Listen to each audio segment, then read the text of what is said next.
señoras y señores, seguimos con los informantes. Y en esta oportunidad, en el día de hoy, tengo dos invitados de lujo. Y es acorde con lo que está aconteciendo en el país y básicamente en el sector económico productivo del país. Tengo gente con un amplio conocimiento sobre eso. Tenemos de invitado al doctor Alberto Graveley, que es el director general de CONAPROPE, el Consejo Nacional de... Ya no soy eso, yo lo tarde. Ok. Bueno, pues usted era y duró Un año y medio. un año y medio. Usted fue nombrado del 20. Sí, un presidente. Sí, exacto. Pero En la tuvo entrada. diferencia muy fuerte Sí. con Limber Cruz porque él quería quebrar a los pequeños productores de pollo. Sí. Y yo me opuse. Y tuvimos que controlarlo, que discutimos y yo lo mandé al carajo. Sí, de eso vamos a hablar, porque hay gente que el gobierno tiene que nombrar de manera casi obligatoria y por los compromisos que hay y además por la fuerza económica y posicionamiento de algunos personajes centenarios en la República Dominicana, y por lo tanto en algunos lugares hay que nombrar gente de ellos para que respalden en lo que ellos producen, las cosas que ellos hacen desmedro de tanta gente, de todos los demás productores. Entonces, eso también debiera ser uno de los cambios introducidos ahora por el presidente, y por eso yo digo que hay que cambiarlo todo. Bueno, pues yo tengo como organizador de estos encuentros a Miguel Ángel Severino. Miguel Ángel Severino, que es un hombre con conocimiento económico político, además un gran conocimiento del comportamiento social, y para nosotros una pieza muy interesante, muy importante tenerla al lado. Gracias, hermano. Bienvenido. Un placer. Bienvenido. ¿Dónde tú quieres que entremos? Estamos hablando del doctor Graveley Hernández, que es un amplio conocedor de lo que es el sistema productivo en el país, básicamente en el área agropecuaria, ¿verdad? Y entonces ahí tenemos, dentro de lo que son los cambios, el cambio de la reforma fiscal, que yo creo que más que una reforma no es tan simple como lo hemos oído desde hace muchos años, sino es un reordenamiento económico lo que necesita la República Dominicana para conjuntar, para concatenar a todo el sistema productivo, a todos los productores, y que el país pueda crecer de manera uniforme. Yo creo que lo fundamental es enterar a los sectores que van a ser afectados por esas reformas. Porque sin conocimiento pleno, que tus intereses sean lastimados o beneficiados, tú tienes que discutirlo en una mesa de consenso para llegar a un acuerdo. Pero a nosotros nos interesa, sobre todo. Yo digo que lo primero que nosotros debemos aprender, conocer, es las condiciones que viven la mayoría de nuestros habitantes.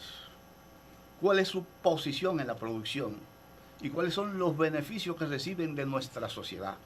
En un país donde la canasta familiar alcanza casi 46,000 pesos y apenas el salario mínimo tiene un alcance de 11,000, un tercio quizá de la canasta, hay que pensar primero en una reforma fiscal que trate de crear condiciones para equilibrar esas condiciones y a partir de eso comenzar a hablar. Sí, en esa dirección es que nosotros queremos que nuestro invitado de lujo, el doctor Carlos Alberto Graveley Hernández, uno de los técnicos agropecuarios más profundos del país y del PRM, nos plantee, ponga en perspectiva en esta mesa, en este foro agropecuario, la problemática agropecuaria y algunas recetas para ir hacia el desarrollo desde el campo, haciendo la ruralidad agropecuaria un ente rentable, eficiente. Oye, desde los tiempos inmemorables de la producción dominicana, la agropecuaria, se ha basado en el famoso conuquismo, donde un individuo tenía una mínima cantidad de tierras en el cual faenaba y la producción apenas sí le alcanzaba para subsistir con su familia. Y lo que le sobraba lo negociaba a través de llevarlos a los pueblos y venderlos directamente hacia las familias demandantes. Eso ha venido sufriendo cambios que han sido drásticos. Con el Trujillo cambió muchas partes de eso.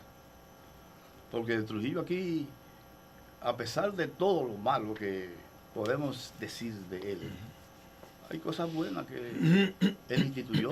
Por ejemplo, Trujillo aquí creó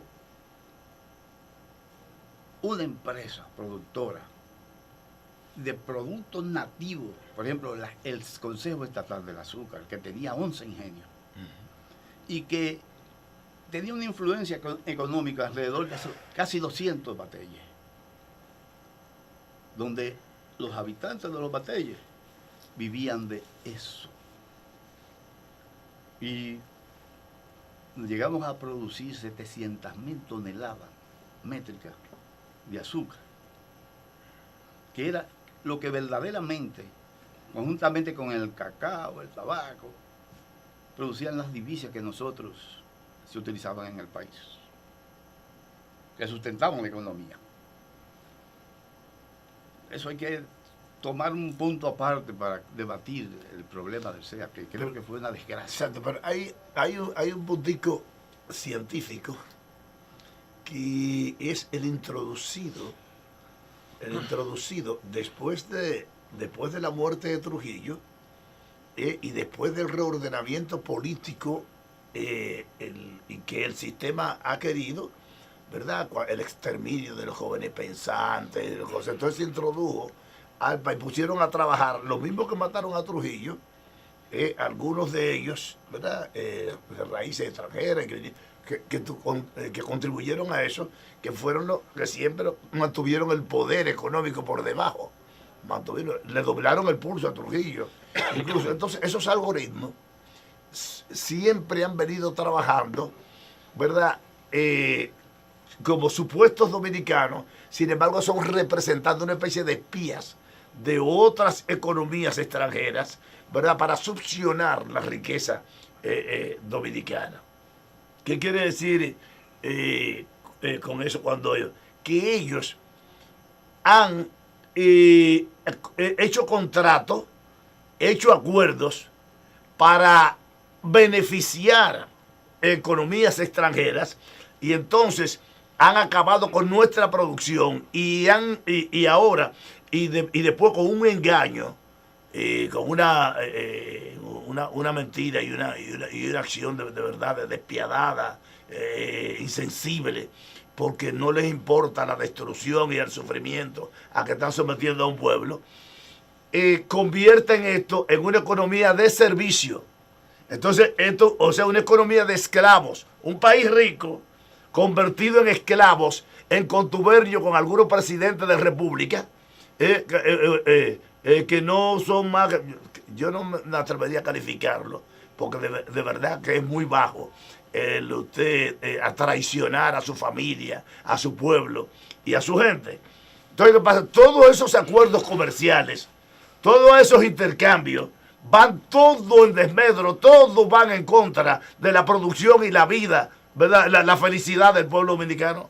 Todas esas cosas se hacen. Todo. A los fines, disque, de utilizar la mano de obra ociosa.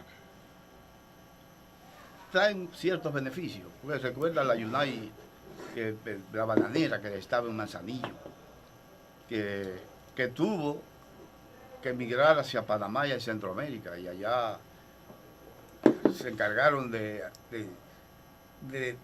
descomponer el sistema político, sí, donde hubo muchos golpes de Estado y muchas otras cosas. Cuando tú te refieres a la economía dominicana, de que solamente está a expensa del servicio, es verdad. Yo siempre he dicho que nosotros a través de zona franca, de turismo y remesa, que hemos sostenido la economía nacional. Sí, pero nos estamos hundiendo. Pero no, yo lo que digo y planteo, y lo he planteado muchas veces, que cuando haya una crisis universal, que haya unas gran limitaciones para que esos recursos lleguen al país. Si nosotros no tenemos una base de sustentación de producción, que podamos colocarlo y que responda a la demanda necesaria nacional y que podamos exportarlas a las islas circundantes, nuestra economía se fue al carajo. Así es. Por eso nosotros hemos planteado, y tomando el tema sobre lo agropecuario, que nosotros debemos dejar de ser un país coyuntural, que todo lo que hacemos es por coyuntura. Se presenta un problema allí, le queremos poner un parche. Y de parche en parche derrochamos todos los recursos que podíamos utilizar para tratar un desarrollo en crecimiento de las cosas necesarias para tener una producción estable y creciente. Yo siempre he dicho y digo que la agropecuaria hay que fortalecerla por encima de todas las cosas. Nosotros tenemos que producir nuestro arroz para el consumo nacional y para el consumo de los que demanden alrededor nuestro, porque nosotros no podemos pensar en que vamos a mandar arroz a Europa. En las islas de Caricón, con unas relaciones nuevas, porque las necesidades tienen cara de herejes. Cuando tú necesitas un producto, tienes que buscarlo donde esté. Pero que incluso esos acuerdos van directamente enlazados con ciertas empresas, donde el pueblo en general, donde el conuquismo, precisamente se incentiva el conuquismo para que nunca tenga fuerza, y otra cosa, el conuquismo, pero sin asociatividad. No lo dejan asociarse, porque si todo el conuquismo estuviera asociado, y con respeto, no con que el gobierno, con los partidos, con empresas, le compraran la cabeza del que dirige la asociación, porque tuviéramos mejor, ¿verdad? Porque eso estimulara más la producción. Pero el Estado tiene que jugar un papel fundamental en esa producción. ¿Y cómo debe ser? Con instituciones como la que tiene ahora mismo, con mucha obsolencia, que debe organizar al país para que lo que se necesita es lo que se produzca. Y que primero pensando en las demandas nacionales y después en las demandas internacionales. ¿Y qué haremos entonces con las tierras secuestradas? Bueno, porque el problema se ha creado, ¿verdad? Y en la mano de obra ociosa se ha creado quitándole la fuente de trabajo.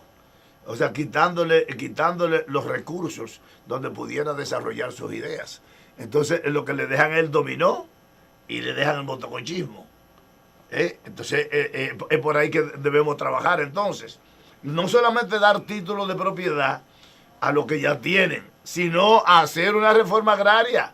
Hablar con el que tienen el 60% ocioso, secuestrado, acorde en contubernio con productores extranjeros y con otros países para succionar la riqueza dominicana, para que nosotros nada más tengamos la única oportunidad, que yo no sé cómo aquí hay de qué cerebro, yo creo que aquí al contrario, yo creo que somos chatos.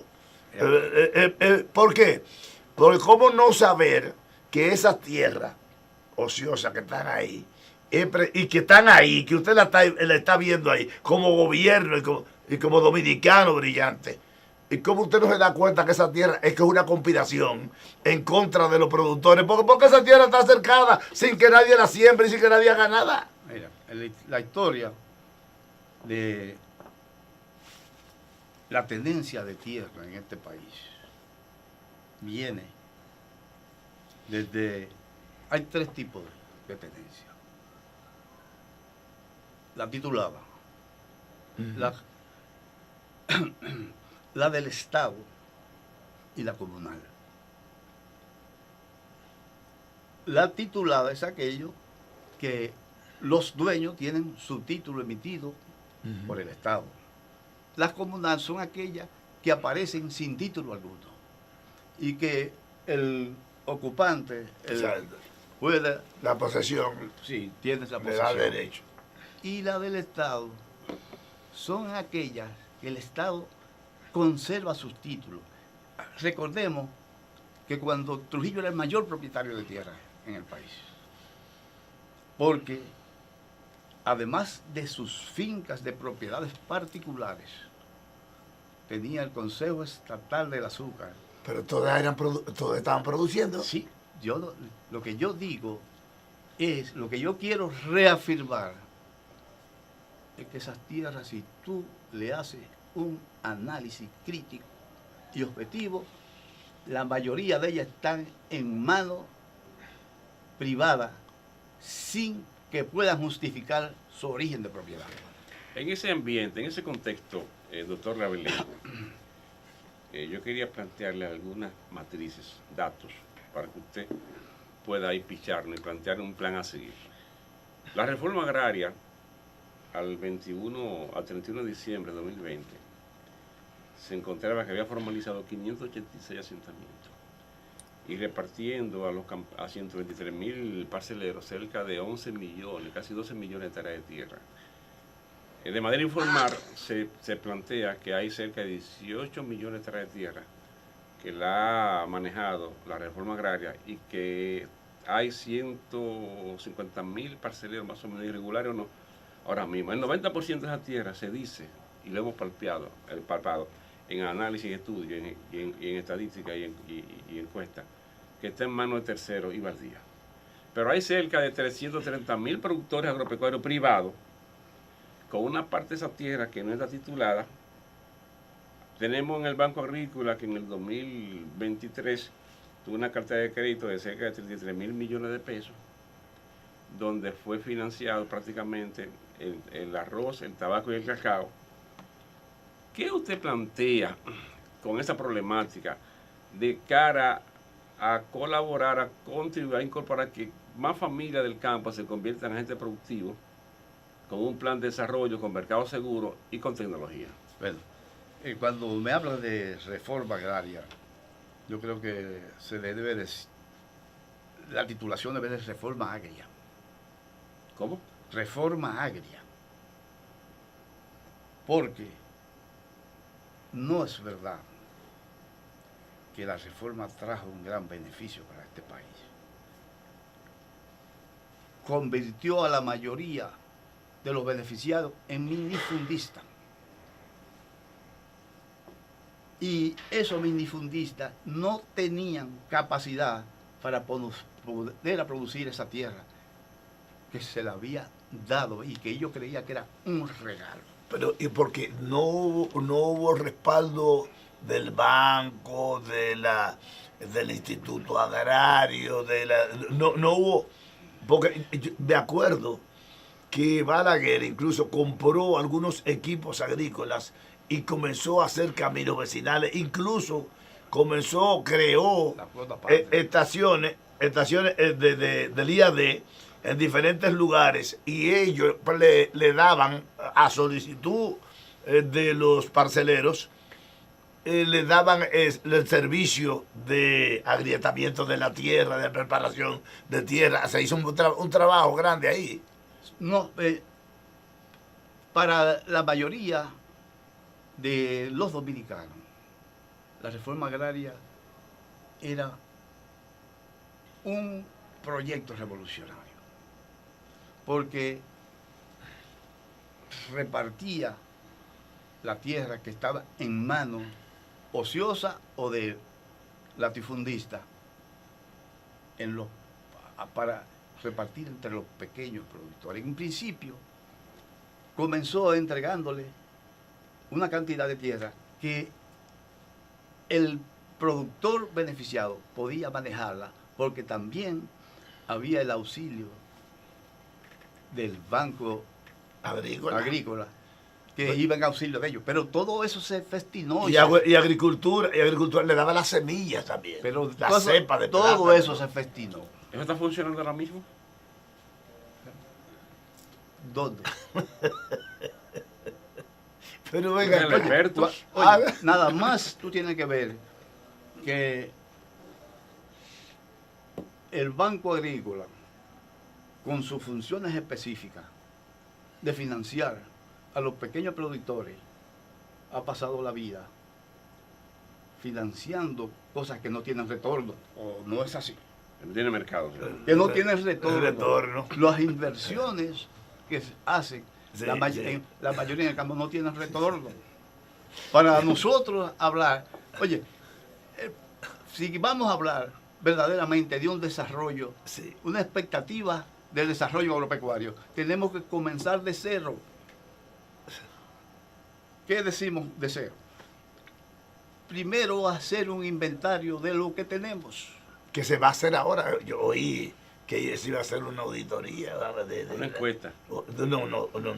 De las tierras. Es como un levantamiento de auditoría de un reordenamiento territorial. Sí, un reordenamiento Territorial. ¿Qué Sí. es eso? Pero, Eso se anunció. pero, ¿con qué fines? Yo digo y sostengo que el Estado solamente debe seguir las decisiones de acuerdos discutidos en mesa según rubro de producción. Debemos sentarnos, convocar a los que pueden financiar, porque debemos darle oportunidad a los bancos comerciales que financien la producción agropecuaria. Los bancos comerciales no la quieren producir. No. ¿Por qué? Por el riesgo Ajá. inmobiliario. Pero, ¿qué significa el riesgo inmobiliario? Que Que no hay retorno. retorno, No hay retorno. que nadie No hay devuelve retorno. eso. Pero ¿por qué no lo hay? Porque ahí quiero que usted entre también. Porque es un país evidentemente agrícola, como debe ser este, ¿verdad? Porque este es nuestro origen y esta realidad, ¿verdad? Entonces, ¿cómo no tenemos un buen sistema de exportación o de aprovechamiento de todos esos productos agrícolas naturales que tenemos? Que sirve, oíme, decíamos, tú eras que decías que el corte del plátano se puede procesar. La mata. La mata, hasta la mata para procesar. El aguacate, hasta la semilla sirve para hacer unos productos que son carísimos. El aceite, el mango, todo eso es caro. Usted lo come un botecito así y vale unos cuartos. Entonces, ¿cómo aquí se pierde? Marido, Vamos a seguir hablando de eso. Quiero que usted no se le olvide esa respuesta porque vamos a hablar del por qué no hay mercado, por qué no le abrimos el mercado a todo eso. te hago una pregunta simple. Ajá. ¿Por qué, siendo nosotros una isla, rodeado de mar por todos los lados, no tenemos una flota pesquera que pueda competir? Ay, no va a faltar tiempo. ¿Eh? Ay, yo iba a entrar por ahí, lo más que él me quitó Entonces, eso. ¿por qué? O sea, vamos a hablar de eso cuando volvamos, porque nosotros seguimos con los informantes.